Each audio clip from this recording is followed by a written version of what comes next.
Hello and welcome to Dear Hank and John. Or as I prefer to think of it, Dear John and Hank. It's a comedy podcast where me and my brother John talk about death, answer your questions, bring you all the week's news from both Mars and AFC Wimbledon, and give you dubious advice. I did it in a different order today, John. I like how you're mixing it up, Hank. It's very bold, it's refreshing, it's innovative. I love it. How are you doing? I'm well. We're recording this podcast on a Monday. It's a beautiful day here in Indianapolis. Everything is going well. How are you? You say you're well, but you don't sound quite like normal. Well, I'm a little bit tired. Okay. And I did go for a 5-mile run this morning, which is a little bit exhausting. But no, on the whole, and also I was in New York this weekend, which was also a little bit exhausting. Very fun, though. My longtime publicist and your friend as well, Hank, Elise, got married. Oh, yes. So I was there to celebrate her wedding, which was lovely. But I also am a little bit tired. And what is new in your life? Oh, I don't know if anything at all is new. I had a baby shower this weekend. We received baby gifts. It was lovely. People were very kind. I believe we sent some things to you as well. I don't know if you've received them yet. I did. I sent you a text message about how very, very nice it all was. Oh, well, as you could tell from the way it was wrapped up, it was mostly me who did the work. Well, it was a very, very sweet gesture. Not just the stuff, but also there were lots of nice little notes as well. So we're really looking forward to it. Yes, the thing that I'm most excited about is that we got to pass down the little DFTBA Nerdfighteria onesie that someone gave me back in like 2009 before Sarah and I even knew we were going to have a kid. Hank, can I read you a short poem of correction for today? Yes, you may. Yeah, so these days, at least for a little while, we're doing short poems that also take the form of corrections to things we got wrong in previous podcasts. Today's short poem of correction comes from listener Andrew, who writes, "There are no Pokestops at high schools. For legal reasons. Trust me, I work at Niantic, which, for the record, since we're making corrections, is pronounced Niantic." A short poem of correction from listener Andrew, who is employed at Niantic, or possibly Niantic. I still maintain that nobody knows for sure how it's pronounced. It's named after a ship that fell into the bottom of the ocean. Is it really? Oh, yeah. I believe so. I'm not actually positive about that. Now, great. I've already introduced an opportunity for a new correction. Oh, is it an anagram of Titanic? One of these days, we're going to get everything right in this podcast, but not today. It does look like it's an anagram of Titanic, except that it doesn't have enough T's in it. Yeah, it also has too many N's. There's a couple things keeping it from being a proper anagram of Titanic.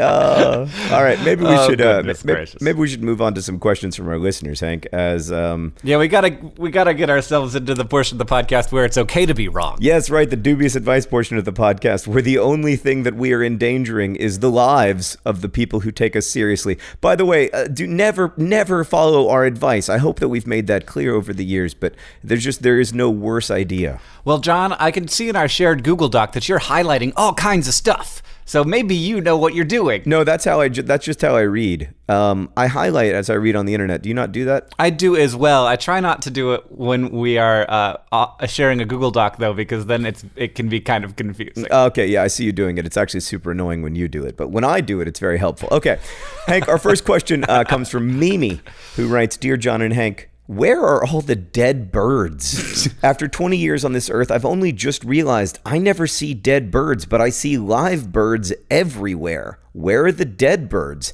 Any help would be appreciated because their absence has become vaguely panic-inducing to me." Hank? I mean, I gotta say, have you ever been to a grocery store? Because they're full of dead birds.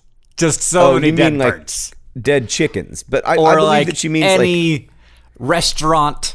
The Thanksgiving is centered around a dead bird. We Chick-fil-A. Basically praise them like, yeah, there's a whole restaurant just for dead birds. I don't think she's talking about dead birds that you eat. I think she's talking about, songbirds and blue herons and most of all, pigeons. Well, yes. So pigeons die in crevasses, and so they find a little place to go die. And I know this because we have one of those places at our old apartment where there would always be a dead pigeon, and we'd like take the dead pigeon out, and then there'd be another one. It was like, this is just a place where pigeons go to die. It was like a pigeon graveyard, perfect little spot. They just loved to go die there. But birds, I think, get eaten a lot. So small birds, if there's cats around, they will get taken around, hidden by the animals who eat. Skunks and raccoons also will eat dead birds. Sure.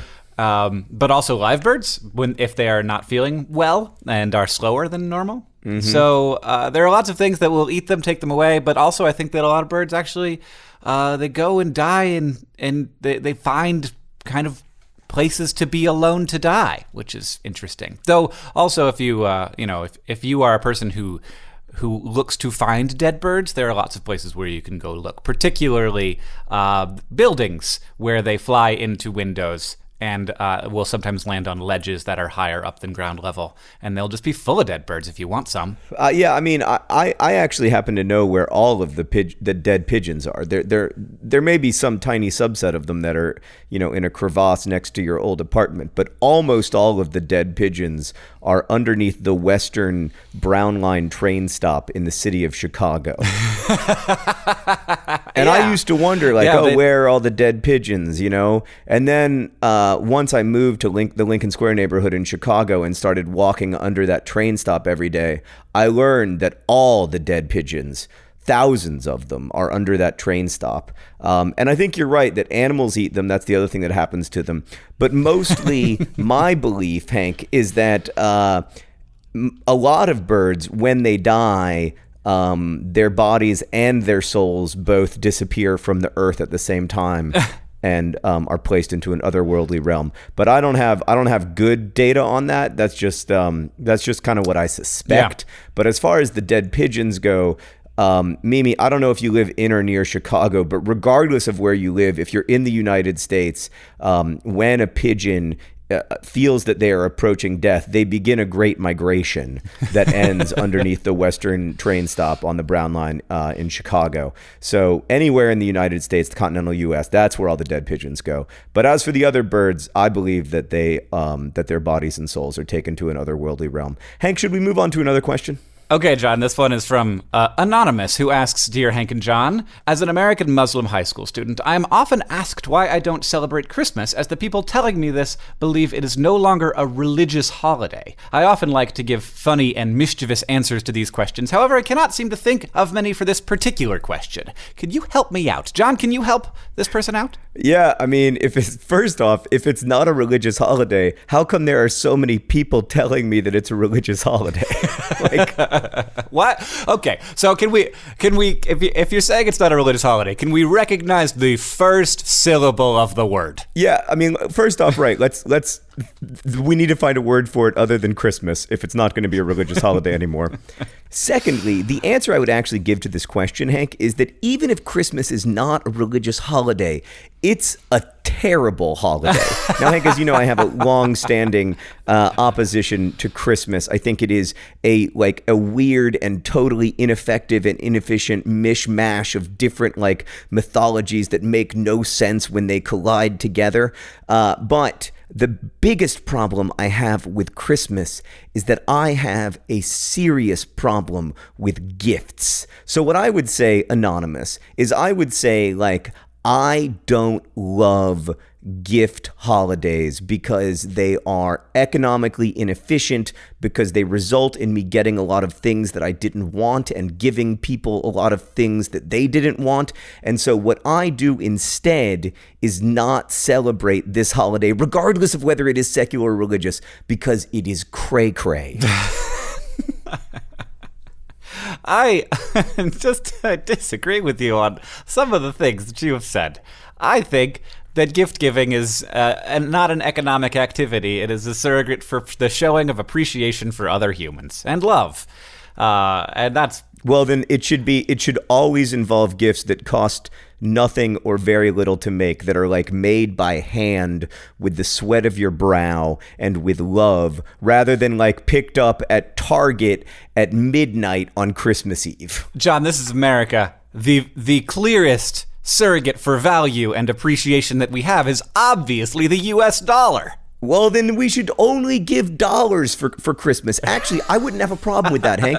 If you either give a present that you worked hard on, that's some kind of like craft or handmade thing that it captures your love for someone, or you give them cold, hard cash, I have no problem with Christmas. Unfortunately, what almost always happens is that you pick up a copy of Connect 4 for somebody at Target at midnight on Christmas Eve, and you're like, remember how you like board games that are really easy? And then they're like, no, I don't. No, I don't remember that. That wasn't me.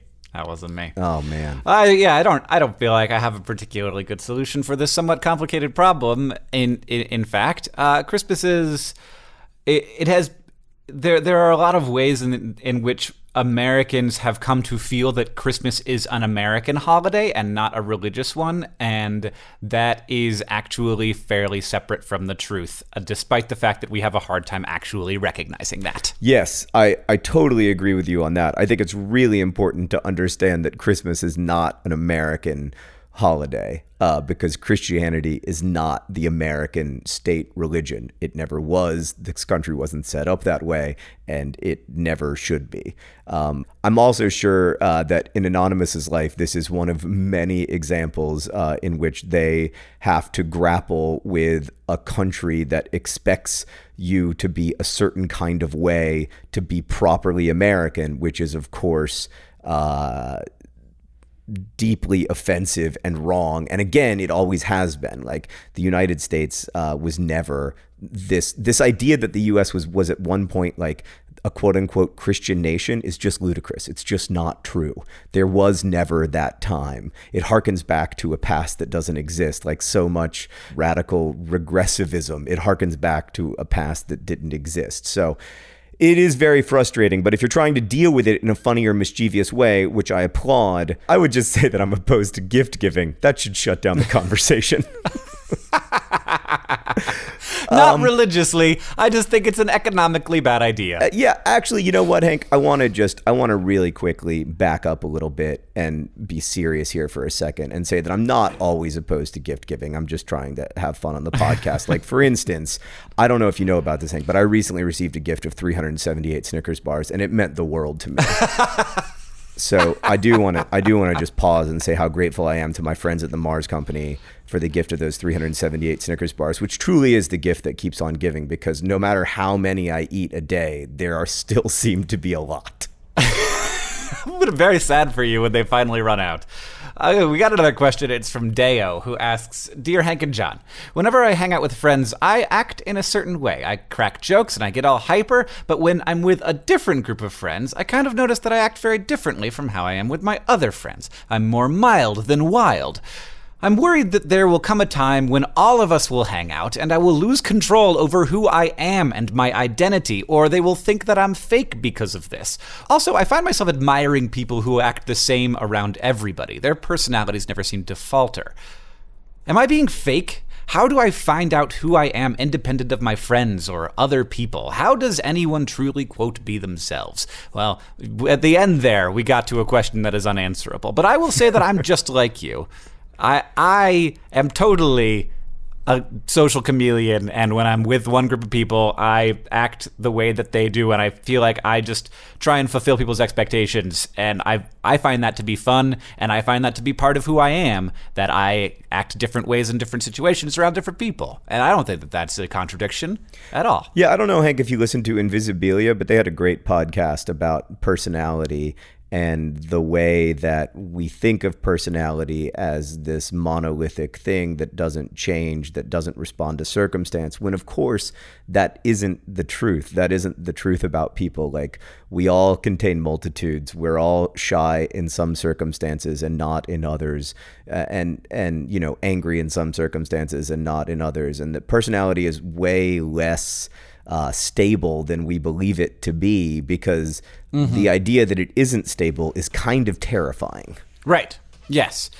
Yes, and Deo definitely feels that feeling, and I think that we are often told to, be ourselves, and that can be very difficult when we are trying to build this conception of who we are, and then who we actually are defies that expectation. Yeah, how do you deal with that, Hank? Like, how do you make sense of like a self that feels like it can't get pinned down, that you can't really identify what makes you you. By the way, I am asking this because I'm writing about it, and if you could solve the problem for me, that would be a great assistance.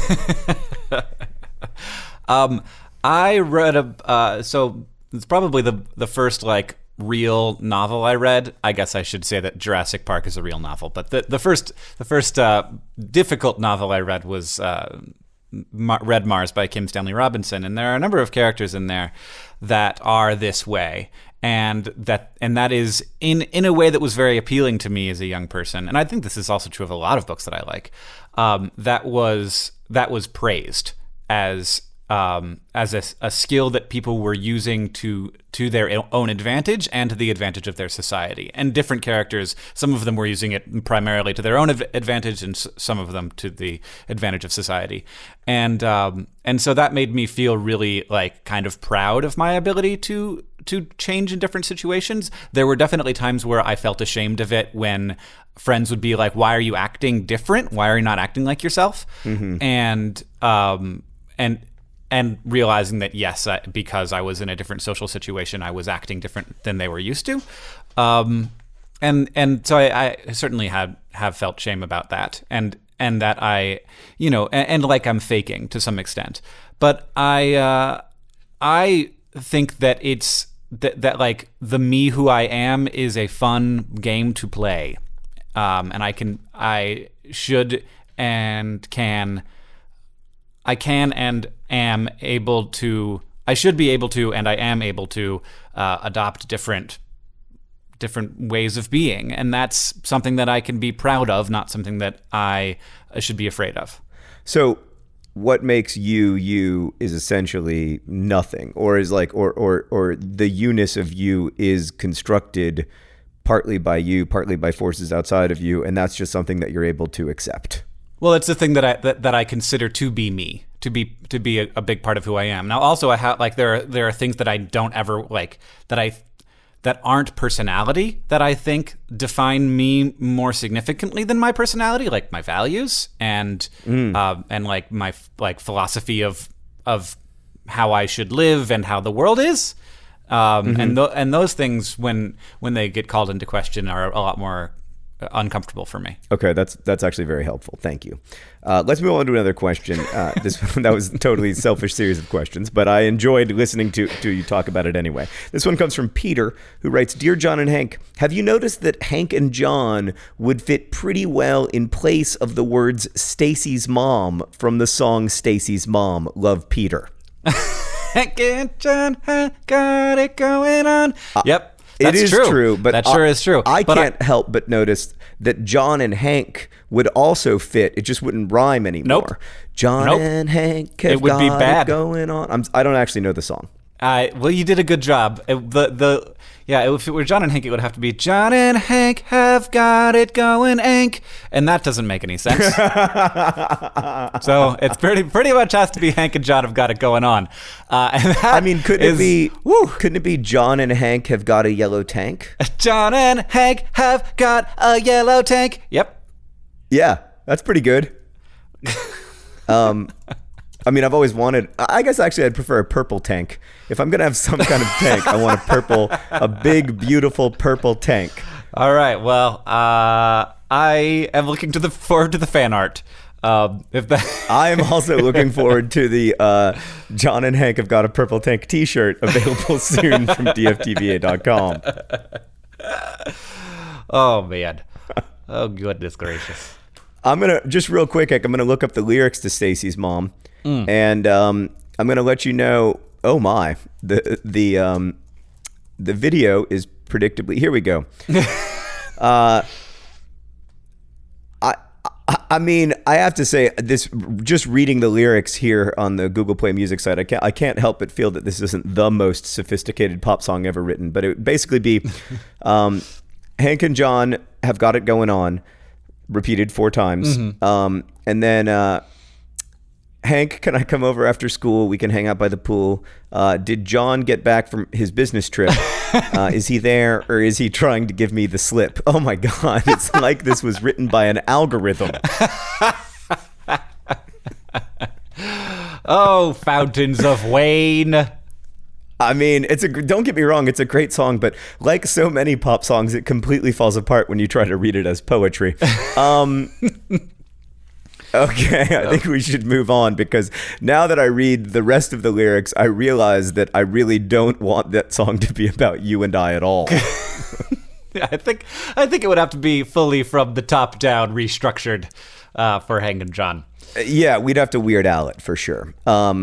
So let's move on to another question from one of our listeners. All right, this one's from Dana, who asks, Dear Hank and John, I have a slightly death-related question for your comedy podcast. I feel like the phrase live each day like it's your last has been haunting me. I keep hearing it in media and conversations, and it makes me wonder, how is that possible? If I knew that today was going to be my last day, I would want to spend the day having awesome adventures and doing new things with my family and friends. I would not want my last days to be spent like my days currently are: wake, school, study, sleep, work, repeat. I'm not saying that I don't enjoy life, I just don't necessarily enjoy it on a daily basis. How does one actually live each day like it's their last? Is it possible? Why do people say this?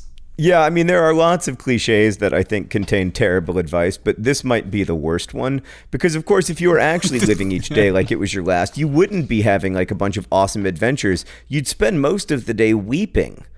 And desperately trying to make sure that you said goodbye to all of these people you loved. And also, are my affairs in order? Is there anything that I can do to make matters a little bit better for the people I love after I'm gone? I just think it's the stupidest idea. Like, if you live each day like it's your last, for one thing, you're going to be really sad most days. But for another thing, you're also going to be like, I have the same problem with Carpe Diem, Hank, because if all you do is seize the day, this day is the only day, all I have is the present, then you're never planning for the future, which is a big problem because there is almost always a future. Like, it almost never is your last day. So like, you wake up the next day and you're like, boy, I really probably could have prepared slightly better for today. First, I think that you are correct that if you live each day like as if you are going to die tomorrow and you know this fact, then you're going to spend every day calling your family and they're going to be like, oh my God, no, you're not dying.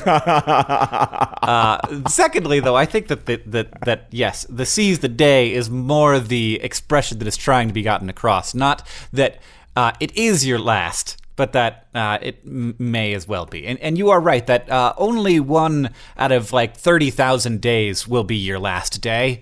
And that's pretty good. Oh, no, more than that. More than that. Yeah, and I think you should celebrate this fact. I think that, like, if you in all likelihood have a future to plan for, at least part of your day should be spent preparing for that future. Like, school is a good example of this. Like, I found college to be pretty fun, but I was also conscious of the fact that I was in college partly so that I could, enjoy adulthood more. And I don't regret that investment of time at all. No, I like to live each day as if I will live a long, long time. And I just I looked it up because my rough math I was not sure of, and it turns out that, John, it's less than 1 in every 30,000 days. And on average, 1 in every 27,375 days will be your last if you live in the U.S. So, but you could get 30,000 days. It's not like a completely unrealistic number. Sure, yes. All It's right. often, yes. I'm gonna keep my fingers crossed for 30 grand. That would seem like victory to me. I don't think that you should live every day like it's your last. I think you should live every day as if you were going to have a long and productive life. The other thing is that if you live every day like it's your last, you never save anything. Like, not just money, but you don't save anything because it's all going away. I don't have that free-spiritedness inside of me, Hank. I am the least free spirit I have ever met. You are pretty confined spirit, John. But I also, I want to say that I spend a huge amount of my days investing in the future. Like, for example, this podcast isn't going to go up until next week. And so if I was going to live my every day like it was my last, I would not be recording this podcast. So I'm planning for respectfully, I know I wouldn't either. I enjoy it, but I don't enjoy it nearly that much. Oh, yeah, it'd be really good. It'd be like, hey, so John just found out he's going to die tomorrow, so we decided to record a podcast for you. This is, it's going to be a little bit of a more macabre Dear Hank and John than usual. Which is saying something. All right, Hank, let's move on to another question from our listeners. This one, by the way, you can email us at hankandjohn@gmail.com. We always forget to say that, Hank, and yet somehow people find a way, which I appreciate, but it's hankandjohn@gmail.com is our email address. Okay, Hank, this question comes from Sydney, who writes, Dear John and Hank, I need some dubious advice on a very important grammatical issue. It's how to shorten the term as per usual. People usually say usual out loud as usual, like as per usual. By the way, when Sydney says people, I think Sydney is referring to her peers who are, I'm guessing, 24 years younger than I am. Anyway, how do you spell the usual in as per usual? Does this make any sense? I just want to be able to write as per usual without saying in parentheses, I shortened that from usual. I mean, Sydney, you are my hero on every level. I love every part of this question. I think it's pretty clear. I think it's Y-O-O-J. It's not Y-O-O-J. If you write as per Y-O-O-J, people will actually pronounce. They'll have to like pause and they'll be like, as per huge. As per huge. Is Donald Trump saying huge? What is happening with as per huge? No, you got to get the shh in there. So I'm going to go Y-O-O-S-H, as per usual. Nope, that doesn't work either. No, definitely not. Definitely not. It's huge. It's Y-O-O-J. W-O-G-H. As per woosh. That's whoosh. That's an existing word. W-O-O-S-H. We can't use an existing word. I said G. G-H. G-H. But anyway. Okay, I'm going to go with... As per with... whoosh also works. I'm going to go with U-D-G-E-E. The second E is silent. It could be pronounced Udgy, but I think that it will get across huge. This is an incredibly difficult question, Hank. This might be the hardest question we've ever been asked to answer on Dear Hank and John. Y-O-U-S-H. As for ush. Nope. As per ush. As per huge. Ush with a J. You got to get the Y-O-U-Z-S-H.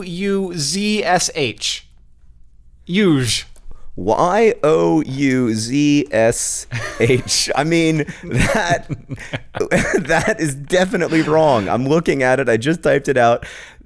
You're close though. I think it's also more letters than usual, just to be clear. Well, yeah, no, there's definitely no way to spell it with fewer letters than are in usual. No, Y-O-O-J.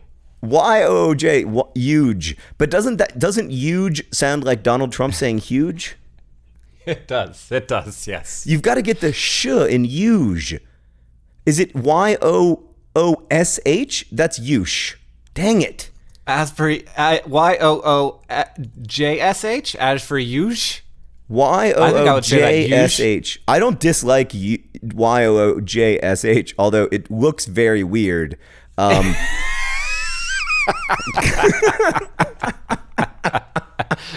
I agree. It looks very weird. I mean, I don't know if this is going to be entertaining to our podcast listeners, but you should really see Hank and I's shared Google Doc right now. It's hilarious. It's just Hank and I desperately typing out things that sound vaguely like as per usual. So somewhat on this topic, Hank, when my books are published in languages with other alphabets, especially in like Russian or countries where there is no J sound, they use a mix of the like D and X sound to make the J of like Dijon, basically. It's like Dijon. And there's the like sh sound of the X like letter and the D sound of D. And so they usually translate my name in such a way that I can sort of read the Cyrillic alphabet, but I always read it as like, this book was by D. John Green. And I think we're running up against a similar problem, which is that the Latin alphabet has no way of saying as per usual, which I'm almost going to suggest, Sydney, that even though it's going to make you feel like an old fuddy-duddy, you just spell out usual, because I don't think there's any way that we can get to usual with our alphabet. What about the O with the umlaut? Oh, like Y umlauted O-J-E. Oh, that's brilliant. It's brilliant. Wait, how are you spelling it? Y umlauted U-J-E. J-E with an umlaut as per huge. No, that's still j. But maybe an It's still huge. Y. But like luge, because what I'm hearing is huge. E. I can't type an unlauted U. Apparently, I don't know how to do it with my keyboard. Sydney, we figured it out, but it does involve an umlaut, and I don't know if that's on your iPhone keyboard. But I would go with as per usual. I don't know why I assume, by the way, that Sydney has an iPhone and types with an iPhone. It's like I feel like I know her, although I don't. But as per usual, with an umlaut is the way. That's the way? Yeah, maybe just umlauted UJE. Oh, that's good. Umlauted UJE. That's simple. It's fewer letters than usual. It's as per usual. Nope. I don't like the J. I'm going to stick with Y umlauted U SH. Maybe SHE. Well, it's possible that we spent enough time talking about this. Well, John. I almost feel like we should start a spin-off podcast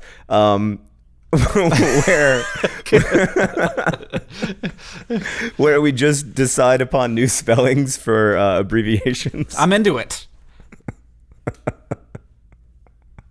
Or how to pronounce things. Like, Hank, do you ever wonder how to, remember back in the day when instead of saying BRB, if someone was going to be gone for a while from the internet, they would write AFK away from keyboard?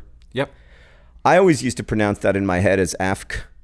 Sure. But I've never known how to pronounce BRB. You know, Burb. Is it burb? Sure. Is it brub? Burb. Burb? That makes sense. It's interesting when we look at words that don't have vowels, the noise that we put in. I talked to a linguist about this one time. Is this sort of like what we call like a neutral vowel sound? I don't know if we call it that, but in English, it's sort of a U sound, like and like burb, b. And actually, if you listen to English very systematically, though, that's most of the noises we make are these noises, and we don't even think about it. But like if I just said about. That's an A, but in fact, I just said about. Right. And it's so like it's more of a U noise than an A noise. Who knows why and how linguists figure this stuff out, but I was fascinated to talk about it. And that is a really great story I told. That was a really great story, but it wasn't as good as the 12 minutes that we spent analyzing how to write as per usual. Oh man, I feel like we're probably at a low questions per episode right now. Yeah, we haven't. This has not been our best work. Yeah. Today's podcast is brought to you by our best work. You didn't get it today. Today's podcast is also brought to you by Stacy's mom. She has a purple tank. And she also has it going on. It's easy to forget that Stacy's mom has it going on because they only remind you about it 16 times over the course of the song. Well, I mean, but she does. It's important to tell you because you're so distracted by her purple tank. It's true. I mean, it's weird because, like, why do you really want to hang out with Stacy's mom? Is it because you think that she's beautiful, or is it because you wish to acquire this purple tank that she's driving around? Who knows? Or maybe just spend a little bit of time in it. Today's podcast is also brought to you by the Western Brown Line L stop in the city of Chicago, containing all of the world's dead pigeons. And finally, today's podcast is brought to you by the noise, The noise, It sounds like a U noise, but it's really just everywhere and everything we say all the time. Speaking of which, Hank, can we go ahead and answer one more question from our listeners? Oh, sure. Great. This one comes from Rachel, who asks, Dear John and Hank, are people who have a large internet presence and or have lots of information about themselves available on the internet bothered when fans ask them questions that could have been found on their Wikipedia page? For example, I was curious about how Hank learned so much about science, but then I realized I could Google it instead of waiting to ask if we ever met. Yeah, I get that so much. People email me long emails that clearly took a significant amount of time to write to find out information that is right there if you just type in just the 3 words that you were looking for. Yeah, but I think they ask you precisely because they don't want to get the information from these sources. They want to get the information from you. Like, I have a theory about this, that we really enjoy learning from people much more than we enjoy learning from machines. Like, I like to get my news from people. I know that it's biased, and I know that it's, not a particularly efficient system. It's not the only news source I use, but I really enjoy hearing people's take on the news as they're telling me about it. And I think that's like a human thing. We want to interact with people much more than we want to interact with Wikipedia pages. That said, it does sometimes get a little bit annoying. But I also don't feel like people should have I mean, if it's for like a school report, that's one thing. But if I'm having an interaction with someone, I don't feel like they should, have a responsibility to look me up on the internet before we hang out. That's weird. No, I agree with you, but there are times, like, for example, when the dates for when VidCon are on the website vidcon.com, and people email me asking me what the dates for VidCon are, and I'm like, I don't know what to say. Like, this is not the efficient way to get this information. If I email you back, it will take a very long time.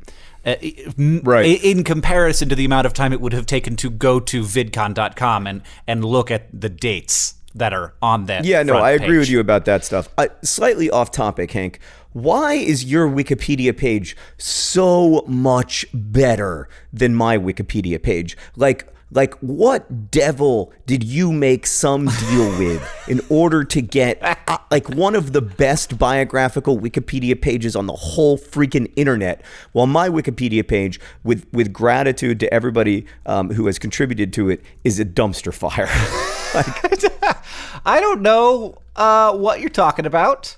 Oh, wow, it is nice. Look at this chart. I know, your Wikipedia page has a chart, and then they sort of like imported the chart onto my Wikipedia page, but it doesn't look nearly as good.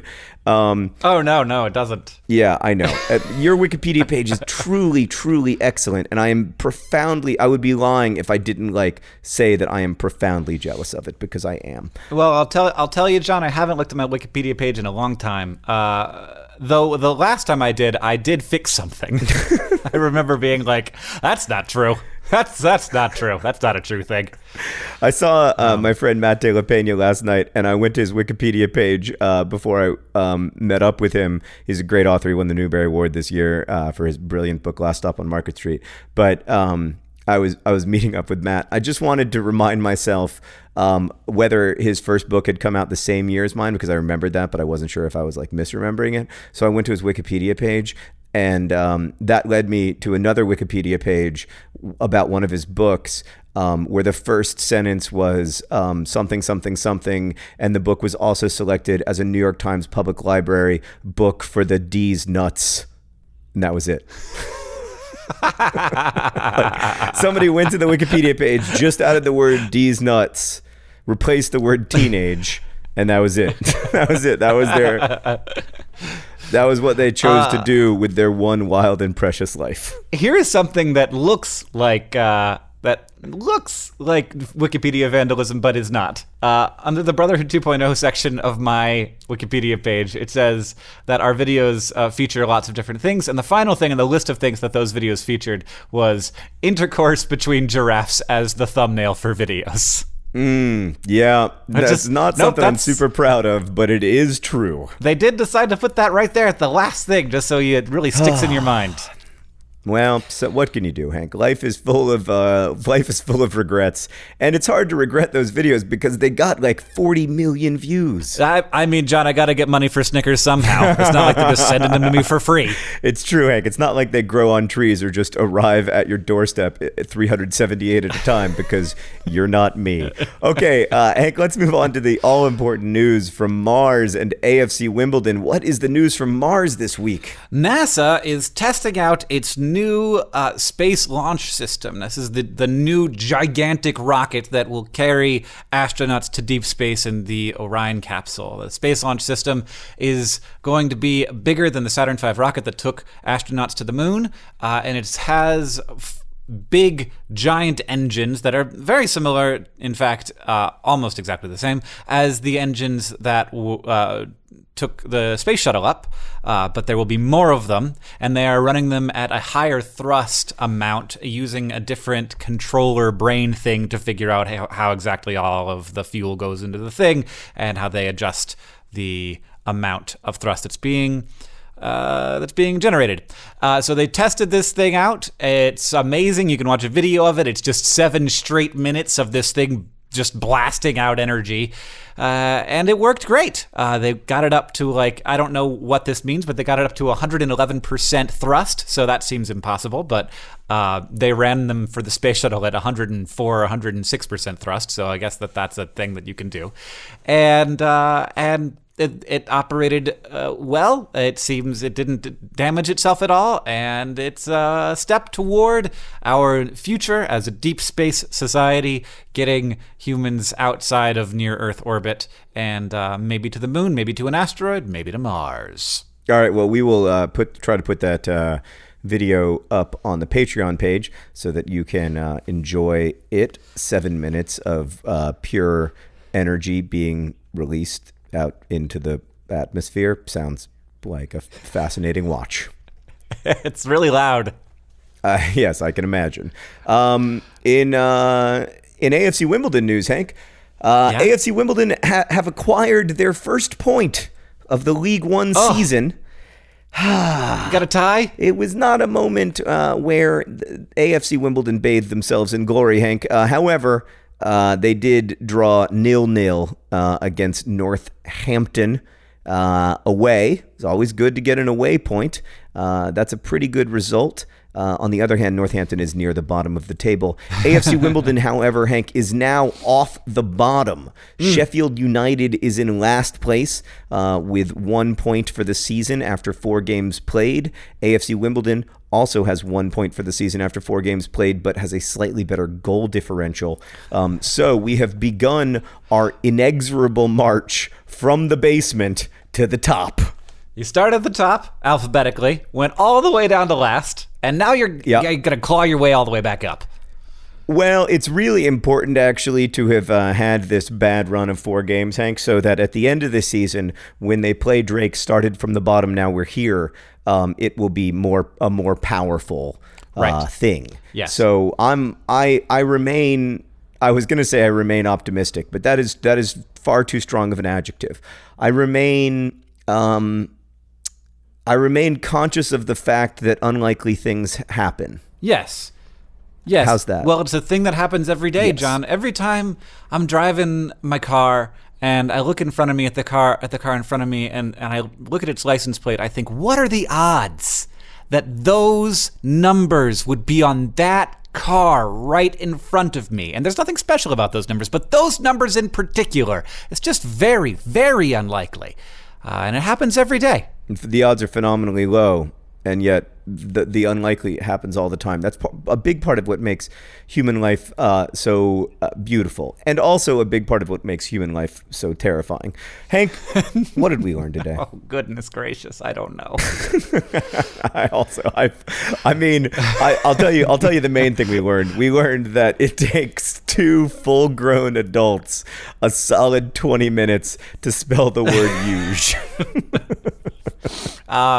I learned where all the dead pigeons are. There's like 6 or 7 of them at my apartment building and 30 billion in Chicago underneath the train station. I mean, that's not even an exaggeration. There are actually 30 billion of them. We learned not to spend every day as if it were your last. Yes. In the course of today's podcast, we learned that John Green spends every day as if he will have more days. Oh, yeah, definitely. Oh, yeah, definitely. And finally, of course, we learned that Stacey's mom has a really nice purple tank. It's an amazing tank. It'd be nice if we appreciated her for her accomplishments rather than just, her what she looks like. Indeed, it is not easy in the United States, even with our relatively lax gun laws, to acquire a weaponized vehicle. And no matter what the color. No, I mean, in fact, I wonder if there is a purple tank on Earth. Allow me to Google it. Purple tank, who can do it? Purple tank top? No, I don't want a purple tank top. Oh yeah, it's almost exclusively purple tank tops. But there is one purple tank. Photo of the day, pink for peace. No, purple for peace, please. Well, it's pretty purple. No, I'm not seeing. It's pretty purple. I'll tell you what, Hank. I see a lot of purple tank tops. Maybe, yeah. I mean, we've clearly. It's a very popular color for tank tops, but there is one purple-ish tank in Slovenia. I wish I could tell you the city name, but unfortunately, those letters do not go together in a way that can be pronounced by human tongues. Yes. I think that it's pronounced huge. I thought you were actually going to take a crack at it, but no, you went for the easy joke. Thank you for listening to today's podcast.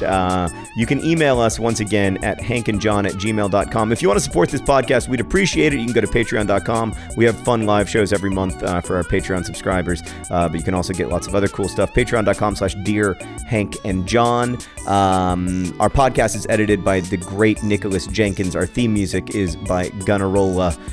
Hank, I missed a few things. Rosianna Hals-Rojas helps us out with questions. Our intern is Claudia Morales. You can email us at hankandjohn@gmail.com. I just and said they that. say an hour. I definitely just. Did you say all those things? That one I nailed. I've said it like 3 times in the podcast.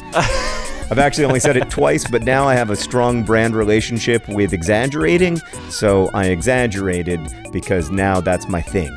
Well, I was distracted while you were talking to me about this pink tank, which maybe we'll put on the Patreon page as well. And yeah, it's a beauty. As they say in our hometown, don't forget to be awesome.